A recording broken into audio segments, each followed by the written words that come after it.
Rotten Johnny, the artist whose fury became art. The one who, in the late 1970s, shook the fundamental underpinnings of British society with the Sex Pistols. His contemporaries thought he was self-sufficient and worshipped no deities. However, despite his outward display of defiance, there were always hushed voices influencing his songwriting. And this is the moment when Rotten finally says their names when she's 69 years old.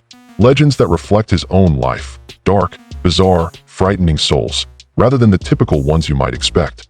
Discover with us the 6 musicians who had an impact on him and why they were so important. Come on, we need to go. Hello, Nico. According to Johnny Rotten, Nico is the best. Indeed, what you heard was accurate. Hello, Nico. The man who would grow into punk's growling voice owes his entire musical identity to the mysterious chanteuse and solo artist of the Velvet Underground. The Marble Index, her solo album, was the catalyst for Rotten's discovery of her in a dingy London record store in 1974. The initial hearing was shocking. Dark, uncommercial, and totally out of step with the zeitgeist. That was the album. In a subsequent interview, Rotten acknowledged that her singing makes her sound dead, yet nevertheless more alive than everyone else. I have never heard a sound more sincere than that. Rotten heard the truth. Hard, unpolished, and fearless, where others had written her off as unapproachable. The way she transformed her anguish into art was so astounding that it went beyond simple adoration. Since Rotten's commitment was so different from his contemporaries, it was all the more surprising. Rotten said that Nico's voice served as his inspiration, even though many punk fans attributed it to American garage bands or New York's CBGB environment.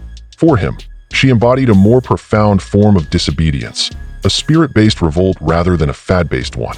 According to him, she was unapologetic about being hard to digest, never sought to be likable, and never compromised her vision. That unwavering bravery served as his model. He learned from Nico that music may be frightening, unsettling, and even alienating without sacrificing its fundamental authenticity. During the peak of the Sex Pistols, Rotten's fixation intensified. His obsession with the Marble Index would lead him to play it over and over again, this time dissecting its unsettling use of quiet and its stubborn resistance to resolution.